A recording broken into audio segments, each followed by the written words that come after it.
আইসিসির দেওয়া নির্ধারিত সময়ের মধ্যে বাংলাদেশ ক্রিকেট বোর্ড তথা বাংলাদেশ সরকার তার সিদ্ধান্ত জানায় দিছে।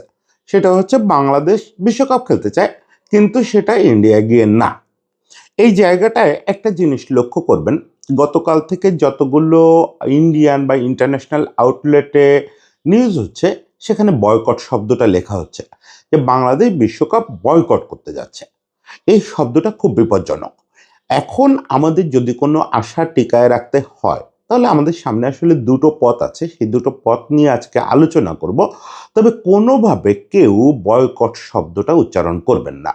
যে ইন্টারন্যাশনাল মিডিয়াতে কেউ উদ্দেশ্যমূলকভাবে বয়কট বলছে, আমরাও ওইটা কপি করি, এটা করা যাবে না। এবং ক্রিকেট বোর্ড সংশ্লিষ্ট বা রাষ্ট্র সংশ্লিষ্ট কেউ যদি বয়কট করে ফেলেন, তাহলে কিন্তু আমরা সিএএস এই মামলাই দিতে পারবো না। এই মামলা সিএস পর্যন্ত যাবে না। এখন আজকে আমি একটু আলোচনা করি যে আমাদের আসলে এখন রণকৌশলটা কি হওয়া উচিত। আমি এখনো বিশ্বাস করি, যেটা প্রথম কন্ট্যাক্ট থেকে বলে আসতেছি আমি এই বিষয়ক, যে বাংলাদেশ যদি তার লড়াই জারি রাখে, সঠিক আইনি পদক্ষেপ নেয়, সর্বোচ্চ প্রস্তুতি নিয়ে যদি তারা সিএসএ বা বিভিন্ন আন্তর্জাতিক ফোরামে যায়, বাংলাদেশকে ছাড়া এই টি-20 বিশ্বকাপ হবে না। 2026 সালের টি-20 বিশ্বকাপ বাংলাদেশকে ছাড়া হওয়া সম্ভব না। সেটা খেলাটা কোথায় হবে আমরা জানি না, এই ইন্ডিয়াতে খেলতে হবে না। যদি আমরা প্রপারলি আগাই, সেক্ষেত্রে আমাদের হাতে কি কি পথ আছে এবং সেখানে আমাদের কৌশলটা কি হতে হবে, সেই বিষয়টা আজকে একটু আলোচনা করি। আমি জানি কালকে প্রফেসর আসিফ নজরুলের এই কথা বলার পরে যে আমরা ইন্ডিয়ায় গিয়ে বিশ্বকাপ খেলবো না, এটা বলার পরে আমাদের এখানে দুটো প্রতিক্রিয়ায় খুব তীব্র হচ্ছে। যেটা হয় আমাদের এখানে ভাবনা চিন্তাহীন প্রতিক্রিয়া হয় সব পক্ষেই। একটা তো জোশের প্রতিক্রিয়া যে স্যার বলছে আমরা বিশ্বকাপ বয়কট করছি, এটা এই লাইনটা ঠিক না। আরেকটা হচ্ছে যে, যেটা শুরু থেকেই বলা হচ্ছে, যারা বলতেছিলেন যে ক্রিকেট ধ্বংস হয়ে যাবে, তারা এখন মজা পাচ্ছেন যে এই তো তাইলে ক্রিকেট ধ্বংস হয়ে যাচ্ছে, আমাদের ভবিষ্যৎবাণী সত্যি হয়েছে। ওকে, আমি এই দুইটা আলোচনাকে একটু পাশে রাখি। পাশে রেখে আমি বিশ্বাস করি যে আমরা যে ইন্ডিয়ায় খেলতে না যাওয়ার সিদ্ধান্ত নিচ্ছি, ইন্ডিয়া গিয়ে খেলবো না, শুধু এটুকু বলছি, আমরা বিশ্বকাপ খেলবো না এটা বলি নাই। ফলে এই সিদ্ধান্তটা অত্যন্ত ন্যায়সঙ্গত, অত্যন্ত যৌক্তিক। যে যে থ্রেট আমাদের তৈরি হয়েছে, তাতে ইন্ডিয়া খেলতে যাওয়া উচিত না, কোনো সুযোগ নেই। এটা শুধু জাতীয় মর্যাদার ইস্যু না, অবশ্যই জাতীয় মর্যাদার ইস্যু, তার চেয়ে বড় কথা আমাদের খেলোয়াড়দের নিরাপত্তার ইস্যু, আমাদের দর্শকদের নিরাপত্তার ইস্যু। এরকম পরিস্থিতিতে ওখানে যাওয়া যায় না। ফলে আমি মনে করি এই অবস্থান ধরে রাখাটা সঠিক। এখন সেই অবস্থানটা ধরে রাখতে গিয়ে আমরা কোনোভাবেই তো আমাদের ক্রিকেটকে বিপর্যয়ে ঠেলে দিতে পারি না। এই আমরা যদি বয়কট করি, আমরা যদি আমাদের বদলে যদি স্কটল্যান্ড খেলে ফেলে বিশ্বকাপটা, সবকিছু যদি এখন আমরা চুপ করে দেখতে থাকি এবং আমরা যদি অযথা বকবক করতে থাকি, তাহলে কিন্তু আসলে আমাদের ক্রিকেট বিপর্যয়ে পড়বে। সেগুলো কিভাবে পড়বে আপনারা জানেন। আমরা র্যাঙ্কিংয়ে অনেক পিছায় যাব এই বিশ্বকাপের পরে। তারপরে আমাদের পরবর্তী বিশ্বকাপগুলো খেলা অনিশ্চিত হয়ে যাবে। আমরা বাইল্যাটারাল সিরিজ কার্যত পাবোই না বড় কোনো দেশের সঙ্গে। স্পন্সর সংকটে পড়বো, আমাদের ক্রিকেট একটা বিরাট সংকটে পড়বে যদি আমরা চুপ করে থাকি। আমরা তো চুপ করে থাকতে চাই না। তাহলে অপশন কি? প্রথম অপশন হচ্ছে একটা গায়ের জোরের অপশন আছে, সেটা হচ্ছে পাকিস্তান ক্রিকেট বোর্ড যদি বারবার যে আওয়াজ দিচ্ছে সেই আওয়াজটা সত্যি করে। আজকে কালকে হয়তো আইসিসি জানাবে যে তারা বাংলাদেশের বদলে স্কটল্যান্ডকে দিয়ে রিপ্লেস করাচ্ছে এই পজিশনটা। তারপর পরই নাকি পিসিবি জানাবে যে তারাও তাহলে বিশ্বকাপ খেলবে না। এখন পিসিবি যদি সেটা বলে, এখন এটা কিন্তু কোনো আইনি কাঠামোর মধ্যে পড়ে না। পিসিবি বাংলাদেশের কারণে বিশ্বকাপ বয়কট করতে পারে না, এটা আইসিসি চার্টার অনুযায়ী পারে না। সিএসও এই দাবি শুনবে না। কিন্তু যদি করে, দাবি মানে আইনি কাঠামোতে তো কিছু হচ্ছে না, হলে তো বাংলাদেশের কথাবার্তা আইসিসি শুনতো। সেটা তো শোনে নাই। পিসিবি যদি এই গায়ের জোরটা দেখায়, তাহলে আইসিসি এই গায়ের জোরে নমনীয় হতে বাধ্য হবে।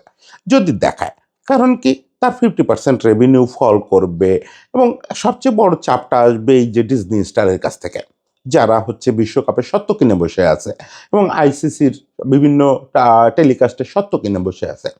এরা আইসিসির একদম চাপে ফেলে দিবে যে তোমরা তোমাদের মতো বিশ্বকাপ করো, আমরা তোমাদের চিনি না, আমাদের টাকা ফেরত দাও, আমরা যা যা দিছি এ পর্যন্ত সেই টাকা ফেরত দাও, ও পর্যন্ত আমরা এই বিশ্বকাপের সঙ্গে নাই। এই কথা বললে আইসিসির টেবিল তখন এমনি বিভক্ত হবে। এখন যাদের মনে হচ্ছে যে ইন্ডিয়ার বন্ধু মারাত্মক, ইন্ডিয়ার কথা ছাড়া ওঠে বসে না, তারাও চোখ উল্টায় ফেলবে। টাকা ছাড়া দুনিয়ায় তো কেউ কিছু চেনে না। এখন এই পসিবিলিটিস না আমার কাছে খুব বিশ্বাসযোগ্য মনে হচ্ছে না। কারণ পিসিবি হচ্ছে এমন একটা প্রতিষ্ঠান যে বারবার অবস্থান বদলায়। সকালে একটা বলে, দুপুরে একটা বদলায়, বিকালে একটা করে। পিসিবির অবস্থানের কোনো তাল ঠিকানা আমি আজ পর্যন্ত এই এত বছরের দেখি নাই। মানে এহসান মানি উত্তর যুগে পিসিবি একটা খুবই ক্লাব জাতীয় অর্গানাইজেশনে পরিণত হচ্ছে, যাদের কোনো নির্দিষ্ট লক্ষ্য নাই, নির্দিষ্ট কোনো দিকে ছোটে না, নির্দিষ্ট কোনো মতাদর্শ নাই। এরকম একটা প্রতিষ্ঠানের উপরে বিশ্বাস রাখা খুব খুব কঠিন, খুব কঠিন। দেখা গেল সকালে তারা বলল যে না, বাংলাদেশের পক্ষে আমরা বিশ্বকাপ আয়োজন করতেছি, বিকালে যদি আইসিসি বলে যে না, তোমাদেরকে আর 50 মিলিয়ন বাড়ায় দিচ্ছি, ওরা বদলে যাবে। ফলে পিসিবির এটাকে আমি একটা বোনাস হিসাবে রাখতেছি যে ওকে, পিসিবি যদি এটা করে তাহলে টেবিলে সব গেম বদলে যাবে। বিশ্বকাপে বাংলাদেশকে কিভাবে খেলানো যায়, এমনও হতে পারে বাংলাদেশের খেলাগুলো ঢাকায় হবে। বিশ্বাস করেন আর নাই করেন, এরকমও একটা প্রপোজাল আইসিসিতে শেষ পর্যন্ত পাস হইতে পারে যে কলম্বো, যেহেতু শ্রীলঙ্কা ওখানে চাচ্ছে না, কলম্বো টলম্বো দরকার নেই, বাংলাদেশ গ্রুপ ম্যাচগুলো ঢাকায় খেলবে। ওই কলকাতা থেকে ঢাকা তো কাছেই, এটুক ফ্লাই করে টিমগুলো ঢাকায় এসে খেলে যাবে। আর হচ্ছে ওই যদি বাংলাদেশ পরের রাউন্ডগুলোতে ওঠে তখন শ্রীলঙ্কায় যাবে। আপনি বিশ্বাস করেন না, এই পলিসিতেও যেতে বাধ্য হইতে পারে আইসিসি, যদি পিসিবি সত্যি সত্যি শক্ত থাকে। এখন ওই যে বললাম যে এটা আমি বোনাস হিসাবে দেখতেছি, এটা সাইড লাইনে থাক। আমাদের ধরে নিতে হবে আমাদের পাশে কেউ নাই, তাহলে আমাদের নিজেদের মুভ করতে হবে। প্রথমত সেজন্য আমাদের এখনই ঠিক করে ফেলতে হবে যে আমরা কোন ইন্টারন্যাশনাল ফার্মের সঙ্গে যাব। সিএসএ যারা মামলা লড়েন, কোর্ট অফ স্পোর্টস আর্বিট্রেশনে যারা মামলা লড়েন, এরকম বিশ্ববিখ্যাত সব ফার্ম আছে, তাদের কারোর সঙ্গে কন্ট্যাক্ট করতে হবে। এটা কিন্তু খুব ব্যয়বহুল কাজ। সেই সামর্থ্য আছে, বিসিবির যে ব্যাংক অ্যাকাউন্টে যে টাকা আছে এটা করা সম্ভব। মানে সেখান থেকে বড় অঙ্কের একটা টাকা বের হয়ে যাবে, কারণ তারা অনেক বড় চার্জ করবে। তাদেরকে এই ব্যাপারটা এখনই এনগেজ করে ফেলতে হবে। তারা যেন এখনই ডকুমেন্টেশন অমুক তমুক পুরো প্রসেসটার সঙ্গে জড়িত হন। এবং আমাদের দেশে, আমি আগেও বলছি, আমাদের দেশে কয়েকজন আন্তর্জাতিক নিরাপত্তা বিশ্লেষক আছেন যারা এই স্পোর্টস ম্যাটারে না হলেও আন্তর্জাতিক নিরাপত্তা বিষয়গুলোতে বিশ্বের বিভিন্ন বড় বড় ফোরামের সঙ্গে, বড় বড় কমিটির সঙ্গে ইনভলভ থাকেন, বিভিন্ন সময় থাকছেন। তার ভিতরে একজন তো আপনাদের খুব হাতের কাছে আছেন, শ্রদ্ধেয় brigadier general doctor Sakawat Hossain. উনি তো এখন উপদেষ্টা, ওনার হেল্প নিতে পারেন। উনি আন্তর্জাতিক খ্যাতি সম্পন্ন নিরাপত্তা বিশ্লেষক, ওনার হেল্পও নিতে পারেন। আমাদের কাছ থেকে যখন জিনিসপত্রগুলো ফার্মকে বুঝায় দেওয়া হবে, তখন যেন জিনিসগুলো আমাদের এখানে কোনো নিরাপত্তা বিশ্লেষকের সাজেশন অনুযায়ী করা হয় যে তোমরা এটা এটা করো। এটা শুধু প্রফেসর নজরুল পারবেন না, এখানে বিসিবির অত্যন্ত সক্রিয়তা লাগতো। দুঃখজনকভাবে বিসিবি নিজে একটা বাজে অবস্থায় আছে। প্রথমত বিসিবির বোর্ড ডিরেক্টররা আসলে যারা ফাংশন করতেছেন তার ভিতরে আমি দু একজন ছাড়া কাউরে ক্রিকেট নিয়ে ভাবতে দেখতেছি না। এখন তো দেখতেছি কেউ নাকি নিজে ফিক্সিং করতেছেন, বোর্ড প্রেসিডেন্টের সামনে মারামারি করতেছেন, অদ্ভুত অদ্ভুত সব কথাবার্তা বলতেছেন। মানে বিসিবিটা তো একটা সার্কাসে পরিণত হয়েছে। বিসিবির ওপরে আর ভরসা করে লাভ নেই, বুলবুল ভাইয়ের উপরেও আমি আর খুব ভরসা করতে পারতেছি না। কারণ এই আইসিসি মিটিংয়ের পরে আমার মনে হচ্ছে বুলবুল ভাইও সেই প্রো অ্যাক্টিভিটি দেখাইতে পারতেছে না। একমাত্র প্রো অ্যাক্টিভিটি দেখানোর লোক হচ্ছেন আসিফ নজরুল। ফলে আসলে বোর্ডকে এই কারোর উপরে দায়িত্ব দিতে হবে, বোর্ডের উপরে আমরা আর ভরসা করতেছি না। এখন ঘটনা হচ্ছে সেই জায়গাটায় মাথায় রাখেন যে আসিফ নজরুল যে সুরে কথা বলে, আপনারা সেই সুরটারে সবাই ফলো করেন। এটা হচ্ছে, আমি বলি আপনারা বোঝেন বা না বোঝেন, আসিফ নজরুলের কথা ট্রল হোক বা না হোক, আসিফ নজরুলের বোঝাশোনা আপনাদের চেয়ে এইসব বিষয়ে 780 গুণ বেশি। একটা জিনিস দেখেন, কালকে যখন প্রেস কথা বলছেন প্রফেসর আসিফ নজরুল, তখন উনি ওখানে একটা কথা বলছেন যে আইসিসি বা ইন্ডিয়ান গভর্নমেন্ট তো আমাদের মানানোর চেষ্টা করে নাই। এটা নিয়ে দেখলাম সকালকে রাত থেকেই খুব মিম হচ্ছে যে কেন আমরা কি কান্না করা বাচ্চা, আমাদের মানাইতে হবে কেন? হবে হবে। উনি এই আইনি পয়েন্টটা জানেন বলে এই কথাটা বলছেন। যদি দেখেন, কোর্ট অফ আর্বিট্রেশন কিন্তু এই সরাসরি নিরাপত্তা ইস্যুর মামলা নেবে না, তার এই এখতিয়ার নাই। কোর্ট অফ আর্বিট্রেশন দেখবে যে ডিসক্রিমিনেশন হচ্ছে কিনা, স্পোর্টসের ডিসক্রিমিনেশন, কেউ অন্যায়ের শিকার হচ্ছে, এইরকম মামলায় সে শুধু নেবে। এখন আমরা ডিসক্রিমিনেশনের শিকার হচ্ছি, এটা ওখানে প্রমাণ করতে গেলে অনেকগুলো জিনিস ওখানে আমাদেরকে বলতে হবে। অনেকগুলো ভিন্ন ভিন্ন আসপেক্ট নিয়ে কথাটা একটা বিন্দুতে মিলাইতে হবে। তার ভিতরে কিছু থাকবে এই যে স্যার যেটা বলছেন যে আমরা ওখানে নিরাপত্তার হুমকি বোধ করতেছি, এটা নিয়ে কথা বলবে কে?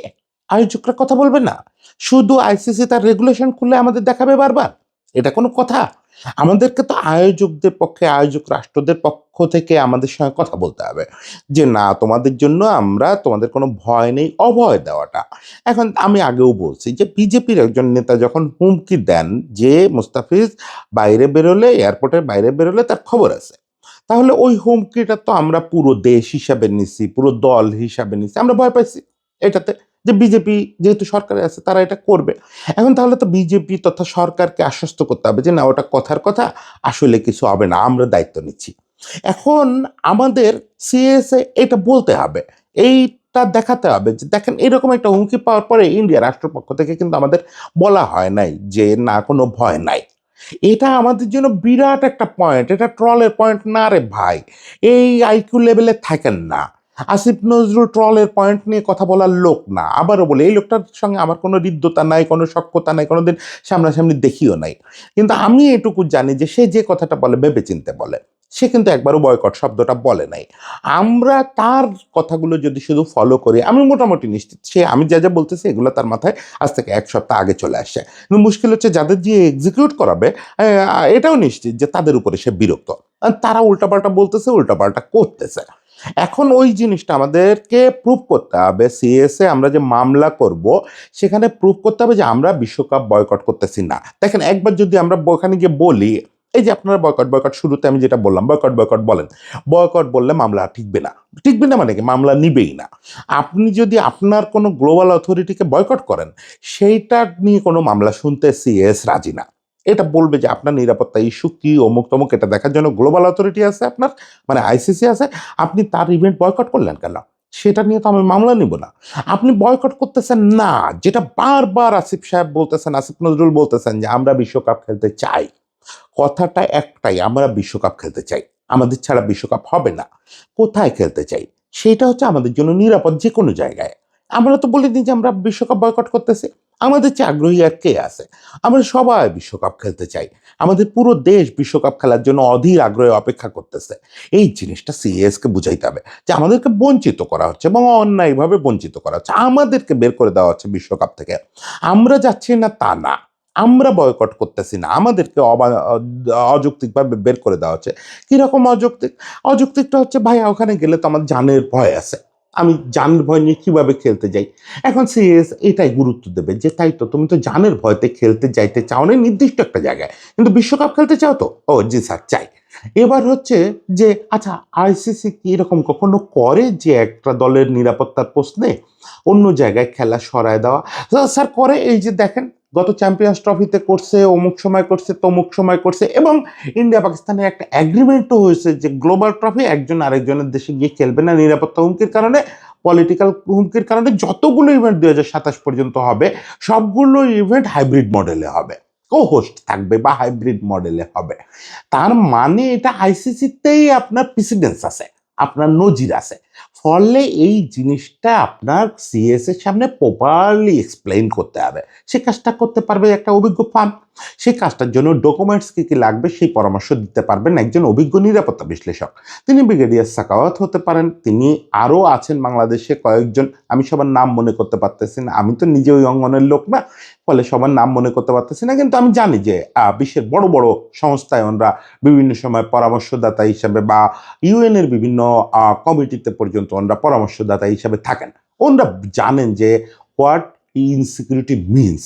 ইনসিকিউরিটি মিনস মানে শুধু আমাদের সংবাদপত্রের ভাষা বা কন্টেন্ট ক্রিয়েটরদের ভাষা না, এগুলোর কতগুলো জার্গন আছে, কতগুলো প্রপার নিয়ম আছে যে এইটারে এই বলে, এইটারে ওই বলে। এখন আমাদেরকে মূল চ্যালেঞ্জ হচ্ছে আমাদের সিএএস এ মামলাটা অ্যাকসেপ্ট করানো। দেখেন, এই মুহূর্তে মামলা জেতা নিয়ে ভাবেন না, আমাদের এই ফার্ম নিয়ে আমি ধরে নিচ্ছি, ওই আগেই বলতেছি যে পাকিস্তান আমাদের পাশে নাই, আমরা একারা মুভ করতেছি। সেক্ষেত্রে আমাদের প্রথম কাজ হচ্ছে কোর্ট অফ আরবিট্রেশনে আমাদের মামলাটা অ্যাকসেপ্ট করানো। অ্যাকসেপ্ট করলে কি হবে? অ্যাকসেপ্ট করলে এত দ্রুত তো সিএস রায় দিবে না, আর কদিন পরে বিশ্বকাপ। তাহলে সিএস কি করবে? সিএস একটা ইন্টারিম অর্ডার দিবে। যে আপাতত যতক্ষণ পর্যন্ত আমরা একটা ইন্ডিপেন্ডেন্ট বডির এই পুরো বিষয়টা একটা তদন্ত রিপোর্ট না পাচ্ছি, ততক্ষণ পর্যন্ত বিশ্বকাপ স্থগিত রাখেন। যদি বাংলাদেশের কথা অনুযায়ী বিশ্বকাপ হয় ভালো, বাংলাদেশ যদি মামলা তুলে নেয় ভালো, মানে এর মধ্যে যদি আইসিসির সঙ্গে সমঝোতা করে ফেলে বাংলাদেশ, সে অপশনও দিতে পারে যে আপনারা নিজেরা সমঝোতা করতে পারলে করে আসেন আউট অফ কোর্ট, নতুবা এই বিষয়ে আমরা একটা স্বাধীন কমিটি করতেছি। একটা স্বাধীন কমিটি করার জন্য তারা নিজেরাই করে দিতে পারে, এই এখতিয়ারও সিএস এর আছে। নতুবা তারা আইওসির বলতে পারে যে তোমার সদস্য সংস্থা, তুমি এক কাজ করো, একটা independent ethics and investigation committee করো। এই কমিটি এটা এক সদস্যের হয়, সাধারণত 2-3 সদস্যেরও হতে পারে। এই সদস্য, এগুলোর ক্ষেত্রে সাধারণত ইংল্যান্ড থেকে কাউরে চুজ করা হয় বা অস্ট্রেলিয়া থেকে বিশ্ববিখ্যাত কোনো একজন আইনজীবী বা কোনো একজন নিরাপত্তা পর্যবেক্ষককে বা সঙ্গে একজন হয়তো 2জনকে দেওয়া হয়। তাদেরকে বলা হয় যে আপনারা একটা তদন্ত রিপোর্ট দেন, এটা দিতে সময় লাগে, এটা বিশ্বকাপ পার হয়ে যাবে ততদিনে। ফলে সিএস এর প্রথম যে অর্ডারটা হবে সেটা হচ্ছে ইনজাংশন অর্ডার, যে আপনি আপাতত বিশ্বকাপ করতে পারতেছেন না যতক্ষণ না আমরা ইন্ডিপেন্ডেন্ট রিপোর্ট পাচ্ছি। সেই রিপোর্টটা সিএস এর গড়া কমিটিতে হবে না আইওসির কমিটিতে হবে, সেটা সিএস সিদ্ধান্ত নেবে। আমাদেরকে এখন এখানে যেতে হবে আপাতত। আপাতত সিএস থেকে এই ইনজাংশন অর্ডারটা নিতে হবে। সিএস থেকে ইনজাংশন অর্ডার নিতে হবে না। আমি আপনাদের গোপনে একটা কথা বলে দেই, আমাদের মামলাটা সিএস এ যদি অ্যাকসেপ্ট হয়, শুনানির তারিখ পড়ে, আপনি দেখবেন আইসিসির কোথা থেকে ধোঁয়া বেরোয়। এখন তো অনেকেই কথায় পাত্তা দিচ্ছেন না, অনেকেই ভাবতেছেন যে আইসিসি ছাড়া পৃথিবীতে কিছু নাই, পৃথিবীটা খুব আইসিসি হয়ে গেছে, পৃথিবীটা খুব ইন্ডিয়ার কথা মতোই পৃথিবীর ক্রিকেট চলবে। না, ওই দিনটারে ভেঙে দেওয়ার এইটা সুযোগ। আপনি দেখবেন কোত্থেকে ধোঁয়া বেরোয়, স্পন্সর প্রতিষ্ঠানগুলো পর্যন্ত হাত পা গোটায় নেবে। যেই সিএসএ মামলাটা শুধু অ্যাকসেপ্ট হবে, শুনানির ডেট হবে, স্পন্সররা বলবে যে ভাই মামলা শেষ না পর্যন্ত এর মধ্যে আমার নাই। আর তাদের বিলিয়ন বিলিয়ন ডলারের ব্যবসা, সেই পুরো ব্যবসার ব্র্যান্ড নেম ক্ষতিগ্রস্ত করে ফেলবে এই এক ছোট্ট একটা টুর্নামেন্টের জন্য। এই আইসিসির এই টুর্নামেন্ট হচ্ছে তাদের কাছে 2 পয়সার টুর্নামেন্ট। ফলে এইগুলা ভাবেন না, পৃথিবীটা এর চেয়ে অনেক বড়, পৃথিবীটা আইসিসি বা ইন্ডিয়ান ক্রিকেট বোর্ডের চেয়ে অনেক বড়। আমাদের শুধু সবার কাণ্ডজ্ঞানে থাকতে হবে। আমাদের ক্রিকেট বোর্ড যেরকম সার্কাসে পরিণত হয়েছে, এটা হলে আমি এই লড়াইয়ে আশা কম দেখি, আসলেই কম দেখি। কারণ এখানে সবাইকে একত্রিত থাকতে হতো। ক্রিকেট বোর্ডে যারা আছেন তারা এই যে সার্কাসের মতো কাণ্ড কারখানা করে বেড়াচ্ছেন, আজকে মারামারি করতেছেন, কালকে ফিক্সিং করতেছেন, আউল ফাউল কথা বলতেছেন, নিজেরা বয়কট শব্দ উচ্চারণ করতেছেন। এগুলা এগেনস্ট রেফারেন্স হিসাবে যাবে কোর্টে। আপনারা জানেন না যে আপনারা কিভাবে নিজেদের সর্বনাশ নিজেরা করতেছেন, একেবারে নিজেদের পায়ে কুড়াল মারতেছেন। এই সময় সবার একত্রিত থাকা উচিত ছিল এবং বুলবুলবার একটু মাথাটা ঠান্ডা রাখা এবং নিজের সর্বোচ্চ চেষ্টাটা করা উচিত ছিল। সেগুলো কোনোটাই হচ্ছে না। ফলে আমি ওই প্রফেসর আসিফ নজরুলের উপরেই ভরসা রাখি যে উনি হয়তো এই প্রপার মুভমেন্টটা করতে পারবেন। এটা করতে পারলে দেখেন, আমি কেন এই গোর ধরে বসে থাকার পক্ষে কথা বলতেছি। আজকের দৃশ্যত হয়তো ক্রিকেট বিশ্বের ক্ষতি হবে, আমাদেরও ক্ষতি হবে, এটা আগামীতে 1 বছর পরে আবার ঠিকও হয়ে যাবে। এটাও আপনার কথা দিই, বাংলাদেশ যদি এই ভেজালে পড়ে 1 বছরের মধ্যে এটা আবার ঠিকও হবে। এই 15-16 কোটি মানুষের যে মার্কেট, যদিও কে যেন বুলবুল ভাই বলছে 20 কোটি মানুষের মার্কেট, আমাদের মার্কেট তো 20 কোটি মানুষ থাকলে 20 কোটি মানুষের মার্কেট হয় না। আমাদের ক্রিকেট মার্কেট অ্যাপ্রক্সিমেটলি 10 কোটির আশেপাশে। এটা পৃথিবীর দ্বিতীয় বৃহত্তম মার্কেট। মানে পাকিস্তানের মার্কেটটা এখন এমন একটা স্ক্যাটার্ড অবস্থায় আছে, ওই মার্কেটে ওই ইন্টারন্যাশনাল স্পন্সররা খুব ভরসা করে না। ফলে ইন্ডিয়ার পরেই সবচেয়ে গুরুত্বপূর্ণ মার্কেট আমাদেরটা। আমাদের হাতে একেবারে কিছু নাই তা না, নিজেদের এত ছোট ভাবেন না, just fight fight fight and fight, এবং আউল ফাউল কথা বলা একদম বন্ধ করে দেন। আউল ফাউল দৃষ্টান্ত তৈরি করা, আউল ফাউল কথা বলা বন্ধ করে দেন। অবশ্যই আমরা বিশ্বকাপ খেলবো, অবশ্যই আমরা বিশ্বকাপ খেলবো, এবং সেটা আমাদের মন মতো ভেন্যুতেই খেলবো। আমি বললাম না ঢাকায়ও খেলতে পারি, এরকম সম্ভাবনাও তৈরি হতে পারে। সবাই ভালো থাকবেন, সবার জন্য শুভেচ্ছা।